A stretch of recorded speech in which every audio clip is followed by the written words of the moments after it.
Tous. Alors, c'est notre premier Minimap depuis la rentrée, donc pour la nouvelle année universitaire. Et nous avons l'honneur d'avoir aujourd'hui Robert Lecomte, qui est professeur à la faculté des génies. Donc, Robert, c'est un collaborateur de premier plan du cartel. Donc, il a déjà été chercheur membre du cartel. Et il est chercheur donc, du GRO à la fac des génies. Donc, c'est avec énormément de plaisir que nous l'accueillons aujourd'hui pour casser la glace, en quelque sorte, pour commencer notre nouvelle année des Midimap. Et il va nous parler d'un sujet très intéressant aujourd'hui sur le complexe de recherche en hydrologie, hydraulique et environnement de l'Université de Sherbrooke. Alors, Robert est titulaire d'une chaire industrielle de recherche sur la valorisation des données de télédetection dans le domaine de l'hydrologie. Alors, donc, c'est un chercheur qui est très bien connu au Canada et à l'international sur les différents travaux qu'il mène. Alors, donc, sans trop tarder, alors je vais lui céder la parole pour qu'il puisse nous faire sa conférence. Merci, Robert. Merci, Khalifa, pour cette très belle introduction. Alors, je vais tout de suite faire un partage d'écran. J'espère que ça va bien fonctionner. Est-ce que vous voyez l'écran? Oui? Oui. Parfait. Excellent. OK. Alors, je vais commencer. Bonjour tout le monde. Alors, je tiens dans un premier temps à remercier le cartel pour me permettre de vous parler concernant une infrastructure de recherche que je considère unique au Canada et peut-être dans le monde, qui est dédiée à la recherche en hydrologie, en hydraulique et puis en environnement, et qui est aménagée sur le campus de l'Université de Sherbrooke. Alors, on peut se demander, d'où c'est que cette idée-là est née, de construire un complexe. On peut dire que l'idée est née de l'expérience de terrain en laboratoire des professeurs du groupe de recherche sur l'eau et que, c'est pas de secret que de dire que les données de qualité sont requises en hydrologie. En fait, dans toute autre discipline des sciences de la Terre, si on veut étudier comme il faut, modéliser des processus, et puis pour faire de la recherche appliquée, pour résoudre différents enjeux environnementaux. Par exemple, ici à l'université, on a déployé des sondes d'humidité du sol, une vingtaine de sondes sur 2 bassins versants, Magog et Haut-Saumon, pour faire de la recherche. Et puis, on a pu réaliser, évidemment, la complexité, la difficulté qu'on peut avoir pour déployer ce genre de réseau-là. Par contre, c'est clair que de telles données sont indispensables à la recherche. Donc, on peut dire que les avantages des données terrain, c'est que ça représente la réalité, du moins un certain portrait de la réalité. Mais comme je le disais, il y a certains inconvénients, logistiques, couverture du territoire, des enjeux de sécurité. Si on pense, par exemple, de faire des études en rivière, les aléas météorologiques aussi viennent compliquer les choses. Donc, il y a des avantages indéniables, mais aussi certaines difficultés associées à tout ça. À l'autre bout du spectre, on va retrouver des expériences en laboratoire contrôlées. Donc, vraiment, le gros avantage de telles expériences, c'est que si les conditions, on a un contrôle absolu sur toutes les conditions. On peut faire aussi de l'instrumentation à une échelle très, très fine. On peut mettre un paquet d'instruments pour faire des études détaillées sur les processus. Le gros problème de ça, c'est l'effet d'échelle. On se demande comment est-ce qu'on peut transposer les données qu'on a obtenues dans des laboratoires au réel, au concret, sur des bassins versants ou des vraies rivières. Donc, un exemple classique de cet effet d'échelle-là, donc là, j'embarque un petit peu dans le génie civil ou le génie environnemental, c'est le cas où on veut évaluer les transports de contaminants dans l'eau souterraine. Donc, vous voyez ici à gauche l'équation classique pour modéliser le transport de contaminants dans un sol, dans une nappe phréatique, qu'on appelle l'équation de dispersion-advection. Et cette équation-là, elle nécessite, comme bien d'autres modèles, un calage, une calibration, notamment le paramètre de dispersivité que j'ai inclus, que j'ai encerclé en rouge. Et pour faire ce calage-là, ce qu'on va faire typiquement, c'est des études en laboratoire. Donc, on va prendre des colonnes de sol, on va forcer un contaminant et on va mesurer les concentrations de contaminants à l'autre bout de la colonne de sol. Et à partir de ces valeurs mesurées-là, on ajuste le modèle, donc on va ajuster le paramètre de dispersivité. L'enjeu, le problème avec ça, c'est quand vient le temps de transposer l'échelle de la colonne de sol à l'échelle d'un champ ou à l'échelle même d'un bassin, La difficulté, c'est que l'hétérogénéité qu'on a dans la colonne de sol n'est pas la même que l'hétérogénéité des sols qu'on aurait dans un milieu naturel à plus grande échelle. Donc, c'est simplement pas transposable. Donc, ça illustre vraiment la complexité ou l'enjeu associé à des études de laboratoire et la nécessité de passer à des échelles plus grandes. Donc, on va retenir de tout ça, c'est que les données de terrain et en laboratoire ont leurs avantages, ont leurs inconvénients, bien entendu, et que quelque part entre les deux, on se dit, bien, il y aura une échelle que moi je mets en guillemets, l'échelle pilote, qui, on espère, vont avoir les avantages à la fois des données terrain et des données laboratoire. Donc, on a des conditions qu'on espère ou quasi contrôlées, et on s'approche davantage des cas réels. L'inconvénient d'une telle structure, c'est qu'il y a des coûts associés à la construction et aussi à l'entretien, à la maintenance d'une telle infrastructure. Il y a un intérêt à avoir des laboratoires à l'échelle pilote, notamment pour faire des études sur la recherche sur des variables hydrologiques comme l'humidité du sol, la neige, ou les processus hydrologiques comme la fonte ou l'infiltration dans le sol, incluant leur variabilité dans le temps et dans l'espace. Ce que je présente ici de manière schématique, c'est un profil d'humidité du sol dans une colonne de sol et son interaction avec la position de la nappe phréatique. Il y a des équations qui existent pour modéliser tout ça, mais encore aujourd'hui, on ne comprend pas très bien les interactions qu'il y aurait entre la dynamique de l'humidité du sol et la dynamique de la nappe phréatique. Or, c'est important de connaître ça pour des cas, par exemple, très, très concrets, pratiques, comme la contamination des sols et comment cette contamination-là peut migrer dans la nappe phréatique et comment, après coup, mettre des mesures d'atténuation de la contamination. Donc, on a besoin de davantage d'études sur les variables des processus hydrologiques. Autre avantage associé à des laboratoires à l'échelle pilote, c'est pour le développement de modèles. Et pas seulement développer des nouveaux modèles, mais tester les modèles existants, puis les raffiner, ces modèles-là, aux besoins. Alors, une meilleure compréhension des processus, des variables d'état, puis leur variabilité dans l'espace, dans le temps, va permettre ça, va faciliter le développement et l'amélioration des modèles d'écoulement. En retour, un modèle qui est amélioré, un modèle spatialisé dont la structure est améliorée, peut être utilisé avantageusement comme complément, comme alternative à des campagnes de terrain, qui, elles, comme je le disais tantôt, impliquent des ressources importantes, qui peuvent être coûteuses. Donc, les modèles peuvent être aussi utilisés comme outil pour développer des stratégies pour réduire les impacts d'intervention humaine sur l'environnement. Donc, on a une étude qui a été faite ici à l'université sur la modélisation de milieux humides, juste à titre d'exemple, comme fonction hydrologique pour mieux comprendre leur rôle dans les inondations.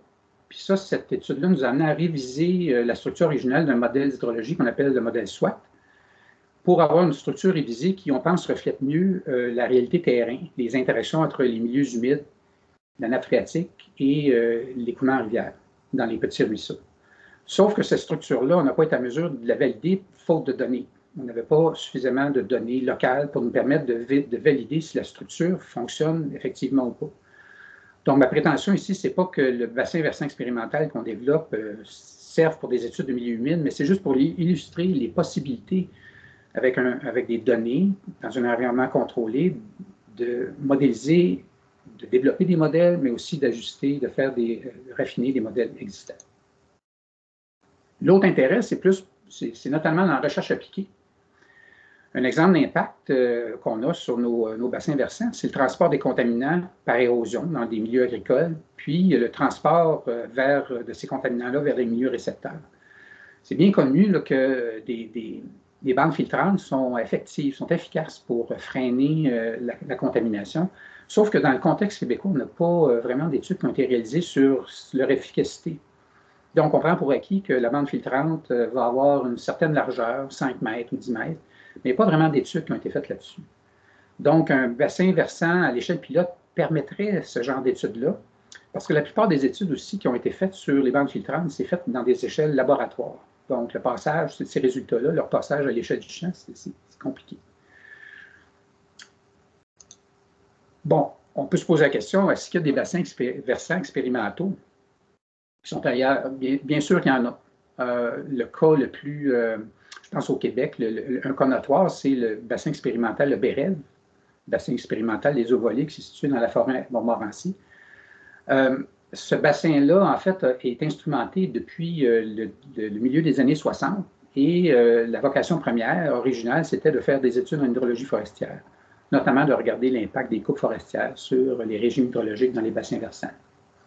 Donc, le bassin versant on continue à avoir une collecte de données, notamment de stations météorologiques. Il y a été un temps, il y avait jusqu'à 25 ou 26 stations de mesure de précipitation et de température sur le territoire, à l'intérieur et à proximité là, du BREF.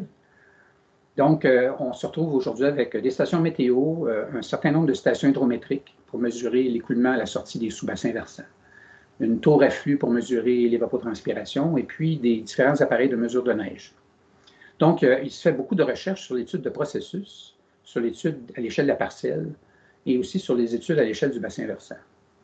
Donc, la base de données qui est issue de ce bassin-là est vraiment extrêmement riche et intéressante pour faire et sous-exploitée pour faire des études. Par contre, la densité du réseau de mesure, hormis les précipitations, les stations météorologiques, est relativement faible. Un autre exemple ici, plus récent, en fait, c'est le bassin versant de Saint-Marthe, qui est sous la responsabilité de l'ETS, l'École de technologie supérieure. Donc, depuis 2016, des instruments ont été déployés. Donc, sur un bassin versant qui fait environ un peu moins de 10, en fait, autour de 8 km². Et puis, la vocation de ce bassin-là, c'est pour l'enseignement et la recherche, l'hydrologie en général, et une certaine emphase sur l'hydrologie nivale. Donc, là aussi, il y a des stations météo qui ont été déployées. Une station centrale qui mesure plein de paramètres là, météorologiques et également humidité du sol, neige, etc. 2 stations secondaires et des stations hydrométriques, tour à flux pour mesurer l'évapotranspiration. Donc là aussi, en fait, une richesse d'informations. Par contre, la couverture spatiale n'est pas, la densité du réseau n'est pas significative. Un élément intéressant, vraiment, c'est la disponibilité en temps réel de ces données-là. Donc, par un système de télémétrie qui relaie l'information, mais ça, c'est accessible à tous et toutes là, qui veulent exploiter une telle ou travailler avec ces données-là. En milieu construit, il y en a. Il y a des bassins versants expérimentaux qui ont été construits sous le principe d'une cuve, finalement, dans laquelle on dispose des sols et on peut mettre une densité de réseau, d'instruments. Difficulté, c'est la taille. En fait, les bassins ont quelques mètres carrés de surface, à quelques dizaines de mètres carrés de surface. Donc, on se retrouve, comme je le mentionnais plus tôt, avec la difficulté de passer à l'échelle du bassin versant naturel ou réel. Donc, ce qui m'amène à parler là, maintenant, dans les prochaines minutes, là, je vais vous entretenir sur le complexe de recherche, multi-échelle en hydrologie hydraulique et en environnement. Ma présentation va être davantage presque exclusivement sur le bassin versant. Les gens qui sont intéressés à en connaître plus long sur notre rivière expérimentale, parce que le complexe est doté d'un bassin et d'une rivière, je les invite à prendre contact avec le professeur Jay Lacey au département de génie civil. Donc, juste pour vous mentionner qu'on a obtenu une subvention, en fait, l'université, le département de génie civil a obtenu une subvention en 2017 à partir du Fonds d'investissement stratégique là, du fédéral là, pour les établissements postsecondaires, qui a permis la construction du complexe. La construction a été complétée tout récemment. Je ne rentrerai pas dans les détails de la saga, mais disons que ça a pris un peu plus de temps que ce qu'on avait pensé. Mais bon, c'est fait maintenant, on est bien heureux. Et vous voyez ici des chiffres qui résument essentiellement très succinctement le bassin et la rivière. Donc, la superficie du bassin versant, environ 0,35 hectares, et ainsi de suite. Donc, je vais revenir sur ces éléments-là un petit peu plus tard là, dans la présentation. Juste pour vous dire aussi que le complexe est situé, donc pour ceux qui sont allés à l'Université de Sherbrooke, on est situé à l'ouest du campus principal. Donc, vous avez le chemin Sainte-Catherine, donc le bassin se retrouve de l'autre côté du chemin Sainte-Catherine, entre le complexe, entre l'Université de Sherbrooke et puis le 3IT. Je ne rentrerai pas dans le détail des plans. Là, je vais quand même présenter quelques éléments là, qui vont vous aider à comprendre un petit peu plus le complexe et son fonctionnement. Donc, dans un premier temps, j'illustre ici le bassin versant schématique, là, qui essentiellement va capturer l'eau de précipitation naturelle. Bien entendu, on n'a pas mis de station, en fait, de simulateur de pluie sur le bassin.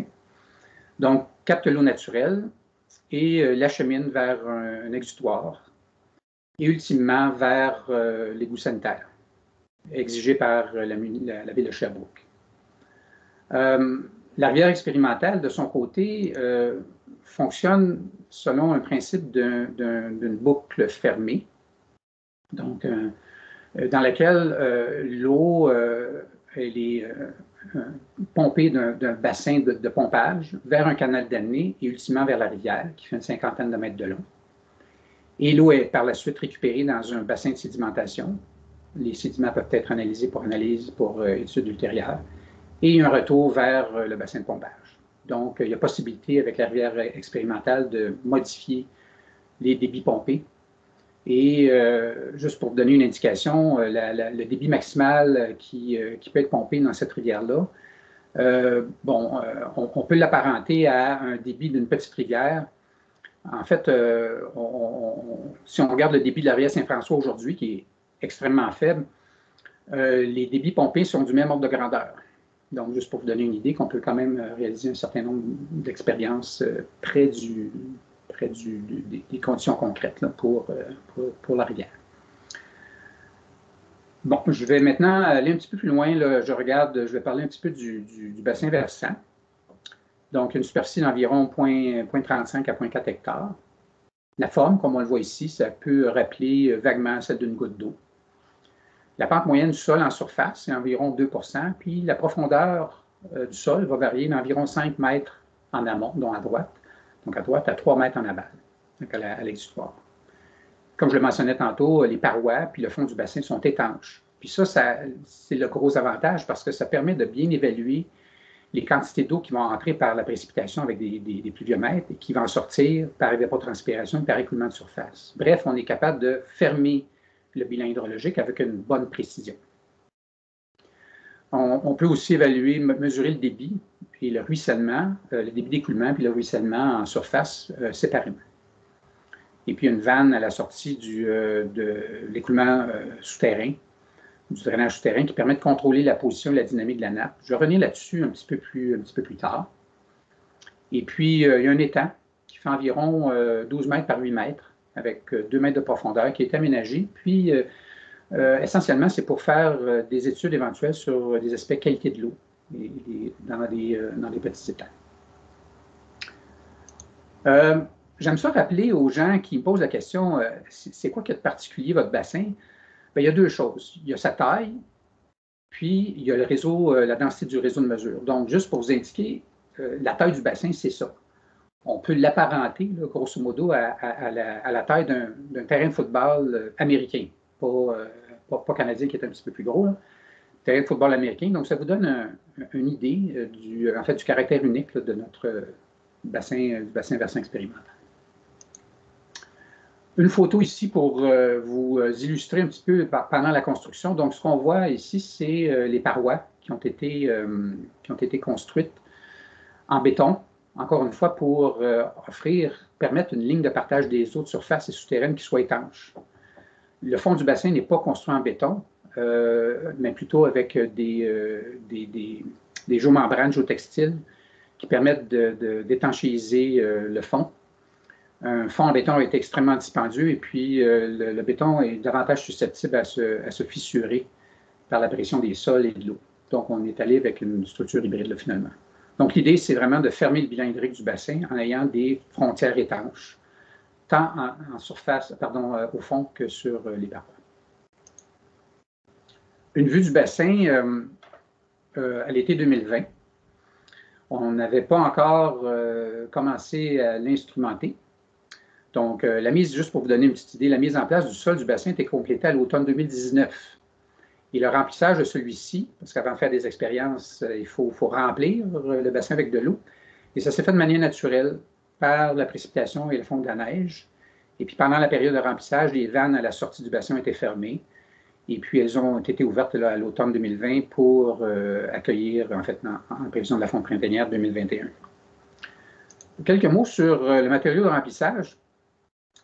Essentiellement, c'est du sol remanié hein, qui proviennent sur le campus de différentes excavations qui ont été effectuées, incluant sur le site du bassin versant et de la ville expérimentale. Donc, notamment lors de l'excavation du bassin versant expérimental, le sol a été nettoyé là, pour y enlever des gros morceaux, des souches, des débris, des gros cailloux qui seraient susceptibles d'entraver l'écoulement souterrain avant de le réintroduire dans le bassin. Donc, on n'a pas encore fait une caractérisation fine du sol, ça reste à faire, par une prise d'échantillon et puis une analyse granulométrique. Mais un premier examen qualitatif nous permet de croire qu'il s'agit d'un sol qui est fin, avec une faible présence de sable. Donc, on peut parler d'un sol, d'un limon argileux, donc avec une perméabilité qui est relativement faible. Je continue. Ici, on voit une vue en plan d'une partie du bassin versant avec le réseau, en fait, le système pour l'évacuation des eaux. Donc, comme je le mentionnais tantôt, on peut mesurer séparément le ruissellement de surface de l'écoulement souterrain. Le ruissellement de surface est capturé par des puisards qui sont disposés dans la partie aval du bassin. Ces puisards-là sont raccordés à des conduites d'égout qui vont acheminer l'eau vers la chambre des débitmètres qu'on voit là à gauche. L'écoulement souterrain, lui, est capturé avec l'aide d'un réseau de drainage souterrain, disposé vraiment à la base du bassin versant, qui va acheminer l'eau vers la chambre des vannes, la chambre des débitmètres. Puis un bassin de rétention à l'aval, là, vous voyez le bassin de rétention souterrain, ça c'est installé à la demande de la ville. Donc, il n'y a pas ça n'a pas d'impact sur l'écoulement qui sort du bassin versant. C'était demandé par la ville pour atténuer, réduire les débits de pointe qui pourraient sortir du bassin versant et qui autrement se dirigent vers le réseau d'égout sanitaire. Donc, le réseau sanitaire, on exige d'avoir des débits relativement constants pour le bon fonctionnement des usines de traitement d'eau. Donc, ce bassin-là a été aménagé. Je mentionnais tantôt qu'il y a possibilité de jouer, si je peux dire, avec la position de la nappe phréatique dans le bassin versant. Donc, vous voyez ici une vue schématique là, du bassin. Donc, lors d'une précipitation, par exemple, ou après précipitation, on peut interagir avec une vanne de contrôle. Donc, la vanne de contrôle permettrait, lorsqu'on l'ouvre, de baisser le niveau de la nappe et de sortir davantage d'eau. Et aussi, ce qu'on peut faire, c'est, à l'inverse, pendant une précipitation ou en réponse avant une précipitation, on peut fermer partiellement la vanne d'eau pour rehausser, pour une pluie donnée, amener la nappe phréatique plus près de la surface. Donc, on peut jouer avec les conditions aux frontières du bassin versant pour faire différentes simulations d'écoulement souterrain et de leur interaction avec l'humidité du sol et le ruissellement. Bon, j'en arrive à parler de l'instrumentation. Sur le bassin versant, donc une vue schématique ici, le bassin versant, on a commencé, il va être graduellement équipé d'équipements et d'instruments de capteurs. Puis jusqu'à présent, on a 20 stations de mesure qui ont été installées pour mesurer la variabilité spatiale et temporelle de l'humidité du sol, ainsi que la précipitation liquide. Donc, il y a des piézomètres qui ont été, et des tensiomètres qui vont être déployés plus tard pour la mesure de la pression de l'eau dans le sol, de la pression de l'eau dans le sol, qui permettrait d'étudier l'infiltration et le mouvement de l'eau dans la nappe phréatique. Il y a l'évapotranspiration aussi qui va être mesurée. Donc, on n'a pas encore déployé les lysimètres qui font l'objet d'évaluation pour le moment.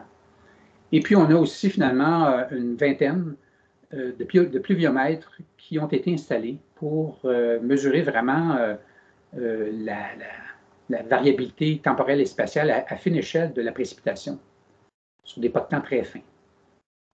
Enfin, on a un pluviomètre là, de type à peser pour aller mesurer la précipitation liquide, mais également la précipitation neigeuse. Donc, je mentionnais tantôt, des piézomètres, des tensiomètres sont à venir.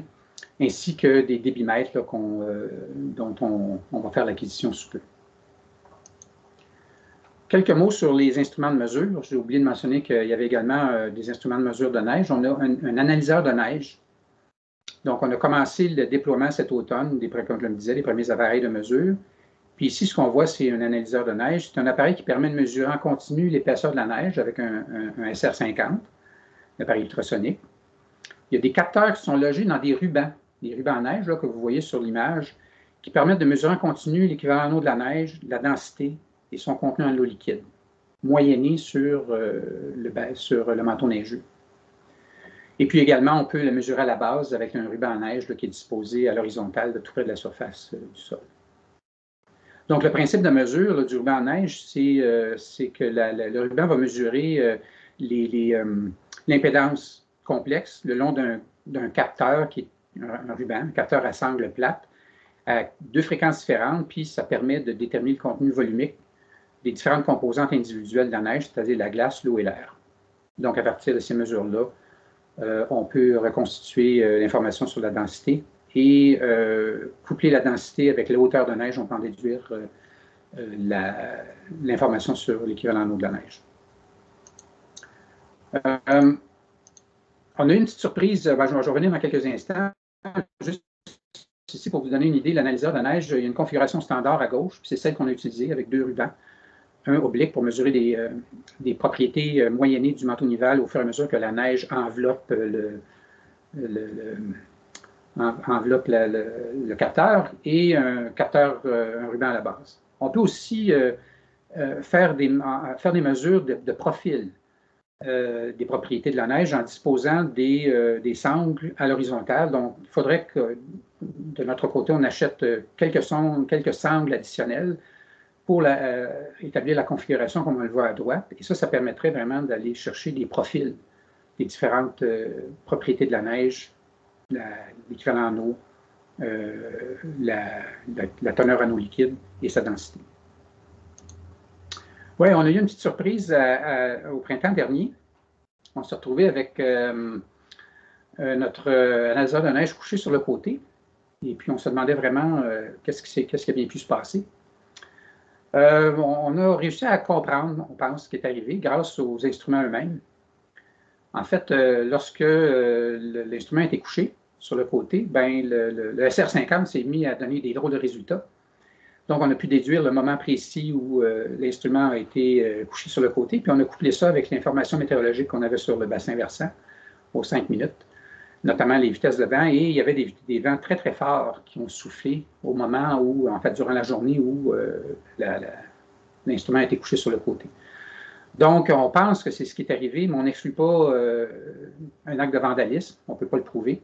Donc, suite à ça, on a demandé à l'université, donc on va construire, là, il restait des budgets pour construire une clôture là, qui va ceinturer le bassin versant pour éviter les problèmes d'éventuels problèmes de vandalisme. Puis en même temps, on va mieux sangler, mieux sécuriser notre instrument de mesure. On apprend nos erreurs. Les sondes d'humidité du sol, on a commencé le déploiement. Et puis, on aperçoit ici un analyseur, en fait, on voit les sondes ici. Puis, on a un total de 80 sondes d'humidité du sol qui ont été déployées sur le bassin versant, à 4 profondeurs, entre grosso modo la surface et environ 40 à 50 cm de profondeur. Ces sondes-là fournissent à la fois l'humidité du sol ainsi que la température.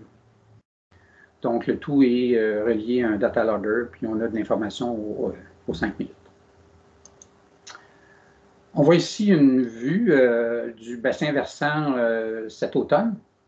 On a dû faire un certain resurfaçage de la surface du bassin, léger resurfaçage, ça fait partie des ajustements qu'on doit faire, d'où l'absence de végétation.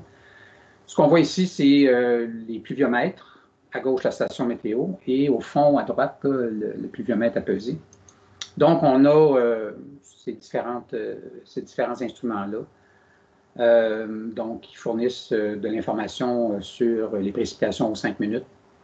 Le pluviomètre à peser qui n'a pas encore été mis en fonction, ça va se faire pour l'hiver, ainsi que la station météorologique. 2 lysimètres, comme je le mentionnais, qui vont être déployés. Ce sont des lysimètres compacts. La particularité d'un lysimètre, c'est que essentiellement, c'est un instrument de pesée. Ça va peser un sol et ça va fournir l'information sur le poids du sol au fur et à mesure que l'eau s'accumule dans le sol, dans la cuvette, et l'eau s'en évapore. Donc, à partir de cette information-là, on peut en déduire l'évapotranspiration. Une particularité du lysimètre est sa compacité. Il est vraiment petit, vraiment compact, comparativement à les lysimètres habituels qui sont extrêmement gros et coûteux à mettre en place. Et une particularité, c'est que les conditions au champ sont monitorées et sont renvoyées dans un petit centre de données, si je peux dire, analysées et comparées avec les conditions dans la cuve, les conditions d'humidité dans la cuve. Et lorsque les conditions diffèrent, il y a une pompe qui va soit pomper de l'eau d'un petit réservoir vers la cuve ou au contraire, aspirer l'eau de la cuve vers le réservoir pour que les conditions dans le lysimètre s'apparentent le plus possible aux conditions de terrain. Donc, on est en train de tester. La photo que vous voyez à droite, c'est le lysimètre qui a été installé il y a quelques semaines là, aux Sirènes. Que je remercie en passant là, pour leur collaboration là-dedans. Donc, on a fait des premiers tests, puis on va déployer les lysimètres dans quelques semaines. Bon, ensuite, ça me donne un portrait d'ensemble de l'instrumentation actuelle sur le bassin versant expérimental. Maintenant, j'ai pensé que ce serait intéressant de vous montrer un petit peu quelques résultats. Ce n'est pas validé, là, je tiens à le mentionner. On a commencé à regarder les mesures d'humidité du sol. Et ce que vous voyez ici, je rappelle notre instrumentation. Et puis, j'ai regardé plus attentivement. On a regardé plus attentivement l'humidité du sol le long d'une ligne de mesure, la ligne L1, en 4 points. Et je rappelle que les sondes d'humidité du sol ne mesure pas directement l'humidité du sol, mais plutôt la permittivité diélectrique. Et à partir d'une équation, cette permittivité-là est traduite en humidité du sol. Donc, je veux juste qu'on garde ça à l'esprit. Et que aussi, c'est intéressant, il y a un certain volume sur lequel les mesures sont représentatives, ce qui représente environ 1 litre de sol sur lequel la permittivité diélectrique est mesurée et convertie en humidité du sol. Donc, on y va avec quelques résultats. Premier résultat ici, ce que vous voyez, c'est uniquement au point F1, donc sur la ligne L1, c'est le point le plus en haut, plus au nord. Et vous voyez 4 courbes. Et ça, c'est les sondes d'humidité du sol à différentes profondeurs, à 5 à 8 cm de profondeur, environ 25, 37 et 55 cm. Et vous voyez les mesures qui partent du 1er mars 2021 jusqu'au 1er juillet. Et ce qu'on voit, quand même, 2 comportements assez distincts. Quand vous regardez la première période, le premier mois, du mois de mars jusqu'au mois d'avril, il y a beaucoup de fluctuations. Et à partir du mois de mai jusqu'au mois de juin, on voit des fluctuations occasionnelles suivies de périodes de décroissance de l'humidité. Ce qu'on voit aussi, un élément à noter, c'est l'humidité du sol en surface, c'est la courbe bleue. Elle est elle répond rapidement, notamment l'été, à des précipitations, à des averses. Alors que les sondes plus en profondeur répondent un petit peu en retard et certainement pas avec la même ampleur. Je vais quand même regarder, on va contraster ça avec les données de température, juste pour vous illustrer un petit peu ce qui se passe. Donc, vous voyez les températures du sol qui ont été à gauche, qui ont été mesurées simultanément. Et on voit pendant la première partie, au début de la période de temps, on a des températures qui avoisinent 0 et même légèrement inférieures. Et ensuite, graduellement, la température augmente. Et on voit, de par la couleur, là, que la température en surface fluctue beaucoup plus que la température en profondeur, ce qui est attendu, bien entendu. Je vais quand même regarder, on va regarder un petit peu plus attentivement ce qui s'est passé au mois de mars. Donc, au mois de mars, sur la droite, ici, ce que vous voyez, ce sont les fluctuations de l'humidité du sol et on voit la sonde en surface où l'humidité du sol va partir de 0,33, donc pratiquement à saturation, et tomber à environ 0,10, donc une baisse drastique. Et on peut contraster ça avec la température du sol en surface. Donc, vous voyez la courbe bleue. La température du sol en surface, dans les premiers centimètres du sol, tombe environ à -3, -4 degrés Celsius pendant certaines périodes et remonte par la suite en haut de zéro. Et vous voyez très, très bien l'humidité du sol qui décroît, qui est une décroissance due justement au fait que le sol est gelé. Maintenant, on peut se poser la question, pourquoi si le sol est gelé, sa température, en fait, son volume ne descend pas à zéro, mais plutôt de l'ordre de 10 à 12 à 13 %, bien, il y a deux choses. Un élément, c'est le modèle qui convertit l'humidité du sol, pardon, la conductivité ou la constance électrique en humidité du sol. On ne sait pas si ce modèle-là, jusqu'à quel point il est fiable pour, dans le cas où le sol est gelé. Et l'autre élément, c'est que des sols qui sont très fins, dont le contenu en argile peut être assez important, peuvent être, l'eau peut demeurer liquide en partie, même si la température du sol tombe en bas de zéro de quelques degrés. Donc, ça peut être un ou l'autre des phénomènes, ou peut-être les deux, qui expliquent ce que l'on voit ici. Un élément intéressant à regarder, c'est la variabilité dans l'espace. Donc là, sur cette figure-là, vous voyez l'humidité du sol en surface uniquement, mais pour quatre points de mesure disposés le long de la ligne L1. Donc, on voit très, très bien, en particulier l'été, où deux sondes, les sondes F1 et la sonde F4, offrent des profils d'humidité du sol qui sont nettement plus importants, plus hauts que les sondes F2 et F3. Quelles sont les raisons? On fait juste observer le phénomène. Maintenant, on va être en mesure d'apporter des éléments de réponse en faisant une analyse fine de la granulométrie des sols à proximité de ces différents points de mesure. Donc, on a aussi, si vous notez, pendant l'hiver, donc tout à gauche, la courbe rouge, elle, qui correspond au point de mesure F2, l'humidité du sol descend de manière plus importante que due au gel que les autres sondes. Donc, c'est encore une fois, ça nous indique, ça nous porte à croire que la texture du sol est en jeu. Les sols ayant une texture plus fine, ayant tendance à geler moins, et les sols à texture plus sablonneuse vont geler davantage. J'ai voulu contraster ici ce qui se passe entre les conditions printanières et les conditions estivales. Bon, on voit beaucoup à gauche les conditions printanières, l'influence encore une fois du dégel du sol, particulièrement en surface. Et donc ça, c'est attendu et on peut se l'expliquer. Ce qui est un petit peu plus, disons, problématique ou qui porte à confusion, ce sont les fluctuations dans l'humidité du sol en surface.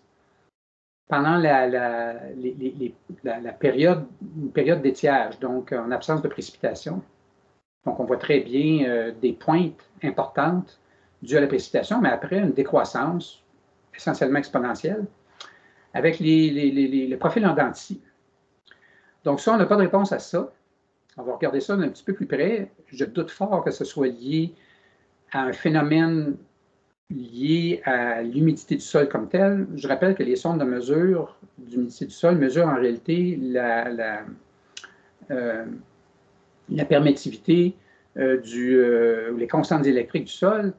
Et les fluctuations qu'on voit ici, ce sont des fluctuations sur une base quotidienne. Donc, est-ce que la mesure de constantes électriques, elle est influencée par la température du sol? Là, j'avoue que j'ignore. Peut-être qu'il y a des gens dans l'audience dans l'auditoire qui pourraient apporter un élément de réponse à ce niveau-là. J'apprécierais beaucoup. Mais disons que c'est un phénomène, c'est quelque chose qu'on doit regarder avant de faire un contrôle de qualité. Je termine, j'ai presque terminé.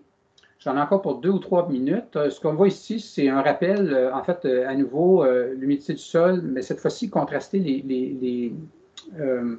pour les différentes, le long de la ligne L1, contraster la réponse hydrologique en surface versus la réponse hydrologique en profondeur.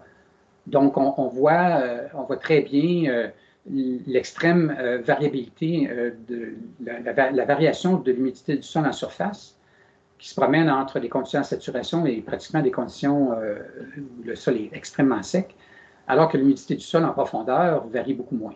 Donc, encore une fois, c'était attendu. Et un élément intéressant, c'est quand vous regardez l'humidité du sol en surface, les sondes, les points de mesure F1 et F4, c'est-à-dire les lignes bleues et magenta, sont très près les unes de l'autre. Par contre, en profondeur, on voit une diminution, un écart qui se creuse à mesure que le temps avance. Encore une fois, on n'a pas d'informations sur la granulométrie, mais probablement, il y a fort à parier qu'on est aux prises avec un enjeu sur la texture de la structure du sol. Et il me reste quelques minutes pour vous présenter brièvement les éléments de variabilité spatiale, qui, je pense, est une force là, pour notre bassin versant expérimental et la richesse de données qu'on va pouvoir avoir. Ce que vous voyez ici, c'est l'humidité du sol en surface de 5 à 8 cm prise instantanément. Là. Donc, le 15 mars 2001 à 0,0 minuit. Les mesures sont prises aux 5 minutes. Donc, vous voyez le portrait dans lequel on a une forte variabilité au centre du bassin. On se retrouve avec des conditions quasi saturées, alors qu'en périphérie, on se retrouve avec des conditions qui sont pratiquement, en fait, pratiquement sèches. Donc, on peut contraster ça, évidemment, avec la température, puis ça nous apporte vraiment un élément de réponse ici. Vous voyez à gauche l'humidité du sol, sa variation dans l'espace. Et vous voyez à droite la température du sol en surface ou près de la surface qui a été mesurée. Et on voit une corrélation assez évidente entre la température du sol supérieure à 0, donc dans la partie centrale du bassin, et son humidité du sol qui est importante, et la température du sol en surface qui est inférieure à 0, donc le sol est gelé, et vous voyez l'humidité du sol à gauche qui répond de la même manière, donc des conditions de sol très secs. On peut faire toutes sortes d'exercices ici. Je me suis amusé à faire une moyenne, juste pour voir ce qui se passe en un instant donné versus ce qui se passe sur une journée. Puis ça, ce qu'on voit, c'est l'humidité du sol. À droite, instantanée. Et à gauche, une moyenne sur 24 heures. Et on voit sur 24 heures, le 15 mars, que le gel dans le sol demeure essentiellement le même, donc les teintes de bleu. Par contre, l'humidité du sol a commencé à décroître dans la partie centrale du bassin. Donc, c'est essentiellement un peu de drainage qui a commencé à se faire, le sol n'étant pas gelé. Donc, on voit là, la dynamique de l'humidité du sol non gelée par rapport à ce qui se passe lorsque le sol est gelé. Et finalement, je termine là-dessus. J'ai une dernière slide qui vous montre un peu le portrait moyenné de l'humidité du sol le 15 mars à gauche et celui le 15 juin à droite. Donc, on voit le 15 mars, on est dans des conditions de saturation du sol et de gel dans le sol, alors qu'au 15 juin, on se retrouve dans l'étiage estival et vous voyez que les valeurs d'humidité du sol, il y a une variabilité spatiale qu'on note, mais les humidités du sol sont beaucoup plus faibles.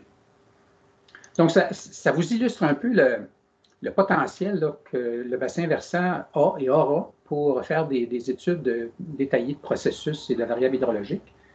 Et puis, je conclue en disant que les bases de données qu'on va développer vont être disponibles. Et puis, ça va être possible de réaliser des travaux de recherche ciblés. On invite des chercheurs à venir jouer, s'amuser sur le bassin versant. On donne des exemples. On peut faire des survols de drones pour des mesures LIDAR, pour des études de neige, d'érosion du sol. J'ai parlé de l'efficacité de bandes filtrantes. On est approché par une entreprise qui souhaiterait évaluer l'impact de micro-organismes sur le biote d'un petit plan d'eau, donc intéressé par notre bassin. Donc, il y a une possibilité réelle là, de faire beaucoup de recherches fondamentales et appliquées intéressantes sur le bassin versant. Alors, je conclue là-dessus, puis je vous remercie là, de votre attention. Merci beaucoup, Robert, pour cette présentation très, très claire. Alors, la période des questions est ouverte. Questions, commentaires? Moi, j'en aurais certainement, Christian Prévost, j'en aurais certainement plusieurs. Premièrement, très intéressant, instructif, c'est un 45 minutes de plaisir. Dis-moi, Robert, je vais me limiter à 2 questions quand même. La première, c'est, puisque le sol... est-ce que tu m'entends, premièrement? Oui, je t'entends. Okay. Le sol de remplissage, un limon argileux, si ma mémoire est bonne, qui est assez caractéristique de ce qu'on retrouve comme sol dans la région des Appalaches. Si quelqu'un voulait refaire les mêmes genres d'études, mais dans les basses terres du Saint-Laurent, on peut avoir les basses terres du Saint-Laurent, Saint-Hyacinthe, ou ici en Outaouais, c'est de l'argile sensible. Là, on est dans tout autre environnement. Est-ce qu'il faut quasiment qu'il recommence à zéro? La réponse courte, c'est on devrait, et ça c'est prévu, on devrait recommencer, disons, à zéro. Ce qu'on veut faire, nous, ici, avec le bassin versant, c'est développer des bases de données pérennes. Donc, j'entends par pérenne, c'est peut-être sur une période de 5 années, autour de 5 années, au moins, pour être capable de faire toutes sortes de recherches avec un certain type de sol.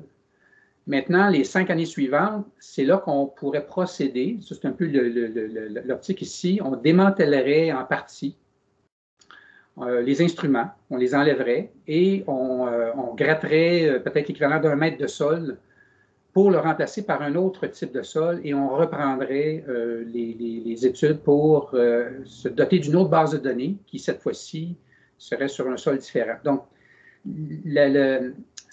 ça nécessite évidemment là, un travail non négligeable, considérable, mais compte tenu du fait que le bassin versant et la rivière expérimentale sont là pour les 30-40 prochaines années, c'est envisageable de faire de telles modifications pour justement élargir les champs de recherche et puis les conclusions qu'on pourrait tirer là aussi. Avec la même infrastructure, finalement.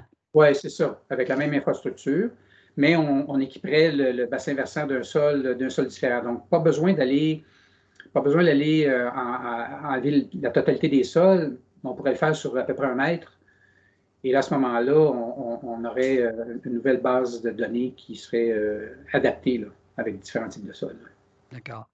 Et ma deuxième, jusqu'à quelle profondeur le sol a gelé? Et quel a été son effet de ce gel sur l'élévation du sursol, si je peux dire? Bien, il n'y a pas gelé tellement en profondeur. On a eu un hiver qui n'était pas particulièrement rigoureux. Donc, ça n'a pas gelé en grande profondeur. Ça n'a certainement pas gelé sur les 40 cm sur lesquels nos sondes d'humidité sont disposées. Et ça, c'est il faut qu'on comprenne davantage qu'est-ce qui s'est passé. Il faut corréler ça avec l'information météorologique, mais aussi, mais là, on n'avait pas les mesures. On a quelques mesures sporadiques d'épaisseur du manteau neigeux. Donc, ça aussi, ça rentre en ligne de compte. Donc, on n'a pas eu un hiver extrêmement rigoureux. Donc, le sol a gelé, mais pas sur une très grande profondeur. 40 cm. Je pose un peu la question parce que tous les auditeurs là, qui doivent s'installer un patio, il faut qu'ils descendent en bas du gel. C'est juste 40 cm, on ne s'énerve pas. Mais c'est-tu assez caractéristique, toi qui travailles dans le domaine, est-ce que c'est assez caractéristique? On parle souvent du 5 pieds, 4 pieds de creux, etc. Oui, c'est ça. On va construire les infrastructures bien en dessous. Par exemple, les conduites d'égouts, l'aqueduc. Mais la différence, c'est qu'on est dans un environnement urbain dans lequel on enlève toute la neige, donc la possibilité d'une propagation du gel dans le sol est beaucoup plus grande. Il faut aussi faire attention au type de sol. Comme je le mentionnais, si on a un sol qui est davantage argileux par rapport à un sol qui est sablonneux, un sol sablonneux, le gel va propager plus loin. Un sol argileux, moins loin, par contre, ça peut gonfler. Donc, il y a des enjeux à ce niveau-là. Donc, la faible profondeur de gel qu'on a obtenue, il ne faut pas. C'est un snapshot, c'est un hiver.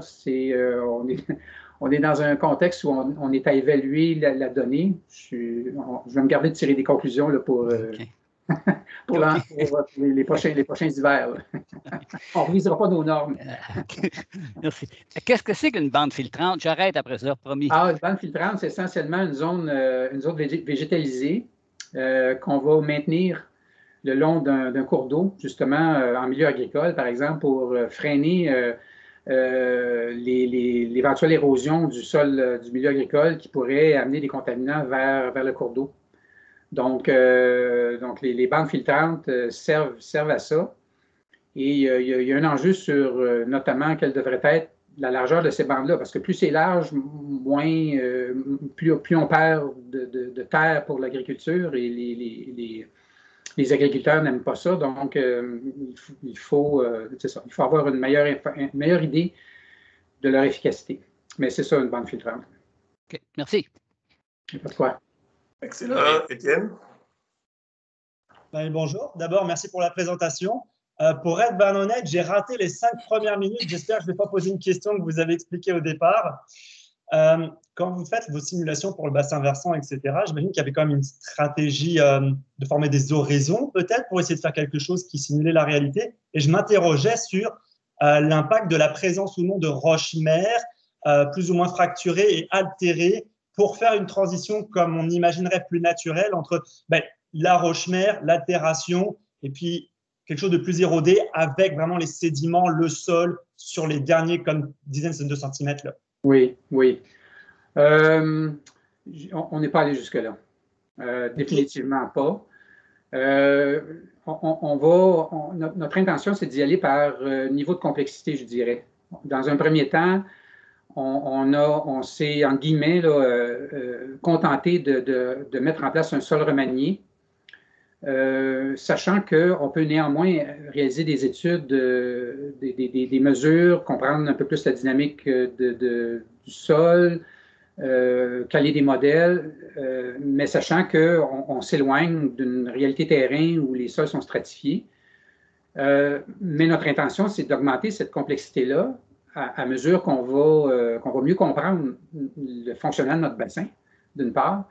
Et là, à ce moment-là, comme je le mentionnais à Christian qui me posait la question, on pourra, dans quelques années, enlever une partie du sol et là, installer quelque chose et bien le réfléchir et d'installer pour représenter plus fidèlement un sol naturel. Mais aujourd'hui, on n'en est pas là, tout simplement parce qu'on veut bien comprendre le fonctionnement du bassin avant de passer à le complexifier. Et des instruments de mesure, d'ailleurs, sur le bassin. OK. Merci beaucoup. Il n'y a pas de quoi. Très bien. Mohamed? Oui, bonjour. Merci beaucoup pour la très bonne présentation. C'est excellent. Donc, si je comprends bien, vous allez comprendre ou faire un modèle conceptuel de ce bassin versant en vue d'une modélisation hydrologique par après et quantification du bilan ou non. Donc, vous avez imposé des conditions aux limites qui sont un peu artificielles pour le moment, parce que c'est comme il y a un substratum étanche en bas de la nappe phréatique.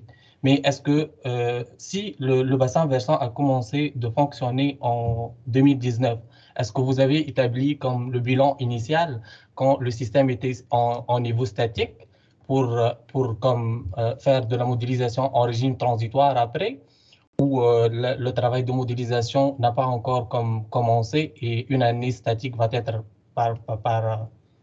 Oui, on est pressé de commencer. Et puis, nous, on n'a pas encore fait de travaux de modélisation. On doit continuer de doter le bassin versant d'instruments. Et puis, comme je le mentionnais, sans rentrer dans la saga de la construction du bassin versant, il y a eu beaucoup d'enjeux, puis on nous a livré finalement le bassin on a pu commencer véritablement à déployer des instruments de mesure juste au mois de novembre 2020. Donc, on est en attente pour l'achat de débitmètres. Ça paraît simple a priori là, de mesurer des débits, mais ce n'est pas si simple que ça. Lorsque les bassins versants sont petits, les méthodes classiques de mesure de débit, c'est avec des seuils. Et puis, on mesure la hauteur d'eau et on peut en déduire les débits. Dans notre cas, on va regarder pour une autre technologie qu'on pense être plus précise, qui va être basée sur la mesure en simultané de la vitesse dans la conduite d'évacuation, donc la vitesse et la hauteur d'eau, pour en déduire le débit. Donc, on n'a pas de mesure de débit au moment où on se parle. Donc, si on n'a pas de mesure de débit, on ne peut pas fermer le bilan. Le seul moyen qu'on pourrait fermer le bilan hydrologique, c'est artificiel, ça serait de fermer complètement la sortie du bassin versant, si on peut le faire, et là, de regarder la précipitation qui arrive et l'évapotranspiration et les mesures d'humidité du sol, et ça, on pourrait faire un bilan. Et on pourrait modéliser, mais dans un cas très particulier où c'est un bassin qui n'a pas de sortie. Donc, mais ça demeure quand même intéressant. Ça demeurait quand même intéressant pour établir des modèles. Mais avant que ça soit plus réaliste, ça va nous prendre des mesures de débit à la sortie et ça s'en vient là, en 2022, pas avant. Pour la comparaison, excuse-moi, pour la comparaison entre la température puis l'humidité du sol, moi, ça m'a laissé penser à l'eau pelliculaire puis à l'eau gravitaire qui peut être comme piégée dans les interstices des granules de sol. Puis ça peut comme donner des petites pics d'humidité car l'eau est encore là, attachée aux petits grains du sol. C'est un bon point. En fait, la seule, je vais regarder ça, si vous aviez parce que je ne connais vraiment pas grand-chose là-dedans, peut-être vous pourriez me faire parvenir une publication en lien avec ça, j'apprécierais, ou me dire qui a travaillé là-dessus. Parce que la seule chose qu'on voit, c'est que les fluctuations qu'on observe dans l'humidité du sol, il y a des fluctuations quotidiennes dans la température dans le sol. Donc, ça suit ça. Donc, est-ce qu'il y a un lien? Oui. Oui, la température du sol, elle influe sur l'eau pelliculaire puis gravitaire, ce qui cause l'évaporation de l'eau. Et c'est ainsi que l'humidité du sol peut comme fluctuer avec ces fluctuations-là. C'est intéressant à savoir. Donc, votre avis, c'est que ces fluctuations-là qu'on voit, ce n'est pas un artifice ou c'est des fluctuations qui ont toutes les chances d'être des fluctuations physiques. Fluctuations naturelles qui peuvent exister dans un bassin versant naturel. C'est lié en fait au type de porosité du sol. Il y a la microporosité, la mésoporosité, puis le macro. Et dans les microporosités, on peut trouver l'eau pelliculaire puis l'eau gravitaire. C'est très intéressant. Ouais. Merci. Merci beaucoup. Merci. Excellent. Est-ce qu'il y a d'autres questions, commentaires? Robert, je me demandais par rapport à la texture, est-ce que vous avez déjà caractérisé la texture sur le bassin ou bien ça, c'est quelque chose que vous allez faire? C'est quelque chose à faire. Oui. OK, si oui, vous allez faire ça avec quelle finesse au niveau spatial et puis en profondeur? Là, comment vous prévoyez faire ça? Oui. On va à tout le moins commencer, on va y aller du plus simple au plus compliqué. On va aller échantillonner en surface pour commencer. Et après ça, on va aller échantillonner plus en profondeur. On pourra également saisir l'opportunité lorsqu'on va déployer des piézomètres. Là, à ce moment-là, d'aller chercher l'information en profondeur pour caractériser le sol. Mais dans un premier temps, on peut se permettre d'aller échantillonner en détail, en surface. Plus on augmente en profondeur, ben là, évidemment, ça ajoute en difficulté, là, parce que c'est ça, c'est de devoir faire les forages. Mais on profitera du fait qu'on installera des tensiomètres et des piézomètres pour aller chercher l'information additionnelle. Mais aujourd'hui, c'est uniquement qualitatif. On n'a pas d'information quantitative. Excellent. Est-ce qu'il y avait d'autres questions, d'autres commentaires? Étienne? Oui, Étienne. Merci. Une dernière question. J'étais juste curieux de savoir si y a-t-il des membres comme du département qui vous ont contacté pour mettre un radar, par exemple, au-dessus pour voir l'humidité du sol, ou peut-être comme un radar pour voir l'humidité de la neige et tout ça? Je crois qu'au département, il y a des équipes qui sont très friandes de ce genre de choses. Donc, je me demandais si vous aviez été contacté pour faire ça déjà ou pas encore. Pas encore, pas encore. Okay. Mais effectivement, ce serait de l'information extrêmement intéressante à obtenir, compte tenu du fait que, je donne en particulier des conditions où le sol est gelé, mais en partie seulement, on pourrait voir des réponses très, très contrastées et le radar, en autant que la neige, évidemment, ne soit pas mouillé, le radar pourrait nous fournir de l'information intéressante à ce sujet-là. Oui. OK, pas encore peut-être, mais je sais qu'il y a des collaborations qui sont en cours pour essayer d'avoir de l'instrumentation. On travaille sur des demandes de financement, demandes conjointes avec les génies. Et donc, si par hasard tout ça, ça fonctionne, alors je crois que les projets ne manqueront pas. C'est un merveilleux terrain de jeu pour ça. Absolument. En tout cas, c'est un gros travail parce que aboutir à des projets, à des infrastructures gigantesques comme ça c'est vraiment à saluer. Là, je pense que c'est souvent le rêve des profs, des chercheurs, et ça prend plusieurs années souvent avant d'avoir ce genre de terrain de jeu. Mon seul regret, c'est que je n'aurais pas l'occasion de jouer autant que je l'aurais voulu avec ce terrain de jeu-là. Je vais laisser ça à des jeunes profs. C'est ça. Alors, est-ce qu'il y a d'autres questions, commentaires? Alors, donc, sinon, on arrive effectivement au terme de la présentation. Alors, je vais profiter de l'occasion pour remercier énormément Robert, encore une fois de plus, pour cette excellente présentation. Donc, les choses ont bien commencé. Peut-être que Nicolas a d'autres choses à nous annoncer, peut-être pour les prochaines fois. Alors, donc, je te remercie déjà au passage. Oui, merci Robert, merci Khalifa. Et c'est ça, on a notre prochain Midimap qui va avoir lieu le jeudi 28 octobre prochain, qui sera avec Alexandre Langlois, qui va nous parler de son projet qui a été financé récemment par la Fondation canadienne pour l'innovation, pour lequel il va monter un observatoire pour les changements climatiques dans le Haut-Arctique. Et qui va nous faire une belle présentation de son projet de 4,6 millions échelonné sur de nombreuses années. Fait que ça va être le prochain rendez-vous Midimap au mois d'octobre. Excellent, merci beaucoup à vous tous d'être venus et donc on se donne rendez-vous au mois d'octobre. Merci. Excellent, merci à tous, merci Robert. Ouais, à vous tous. Bonne journée tout le monde. Excellent.